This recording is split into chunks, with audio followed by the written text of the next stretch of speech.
Chennai ice house பகுதியில் உள்ள அடகு கடையில் துப்பாக்கியை காட்டி கொள்ளையடிக்க முயன்றவர்களில் ஒருவரை காவல்துறையினர் கைது செய்துள்ளனர். இதுகுறித்த கூடுதல் தகவல்களை செய்தியாளர் சுப்பிரமணியிடம் கேட்கலாம். சுப்பிரமணி, தற்போது துப்பாக்கியை காட்டி கொள்ளையடிக்க முயன்றதாக ஒருவர் கைது செய்யப்பட்டிருக்காரு. அவரோட விவரங்கள் தெரிய வந்திருக்கா?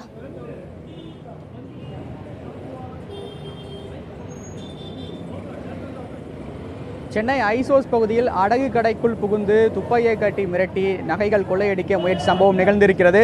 அந்த கடை இதுதான். அந்த வீட்டின் உரிமையாளர் முன்னாள் ஆள் இன்று காலை 10 மணி அளவில் 3 பேர் இவரது கடைக்கு வந்திருக்கிறார்கள். துப்பாக்கியை காட்டி மிரட்டி அவரிடம் கொள்ளையடிக்கும் முயற்சியில் ஈடுபட்டிருக்கிறார்கள். அப்போது அந்த முன்னாள் ஆள், கடையின் உரிமையாளர் முன்னாள் ஆளை தாக்கியிருக்கிறார்கள். அது மட்டுமல்லாமல் அந்த வீட்டில் பணிபுரியக்கூடிய வனிதா என்பவரையும் அந்த கொள்ளையர்கள் தாக்கியிருக்கிறார்கள். அப்போது அவர் சத்தம் போட்டவுடன் வெளியே இருக்கக்கூடிய பொதுமக்கள் உடனடியாக அந்த இடத்திற்கு வந்து அதில் 2 பேரில் ஒருவரை மட்டும் பிடித்திருக்கிறார்கள். 2 பேர் தப்பி ஓடிவிட்டார்கள். இதில் கொள்ளையர்களால் தாக்கப்பட்ட வனிதா நம்மோடு இருக்கிறார். அவரிடம் சில கேள்விகளை முன்வைக்கலாம். அம்மா, அந்த எத்தனை மணிக்குமா அந்த கொள்ளையர்கள் இங்கே வந்தாங்க? என்ன நடந்ததுமா? 10:15 மணி தான். 10:15 மணி தான் நடந்தது. அப்புறம் உடனே ஓடியாந்தாங்க. ஓடியாந்து வாயில் துப்பாக்கி வச்சுட்டு அடிச்சுட்டு செயின்லாம் அறுத்துட்டு போயிட்டான்.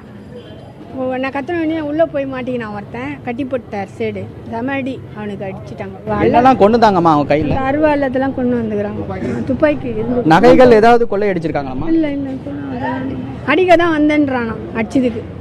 அதுக்கு தான் வந்தான் உள்ள கட்டுக்கிட்டு ஓடினானு. அங்கே பசங்க எப்படிமா இருந்தாங்க? வெயிட்டாக நல்லா இருந்தாங்க. போலீஸ்காரங்க மாதிரி தான் இருந்தாங்க. நான் போலீஸ் தான் ஏதோ வந்துக்கிறான் போலன்னு நினச்சேன். அவ்வளோதான்.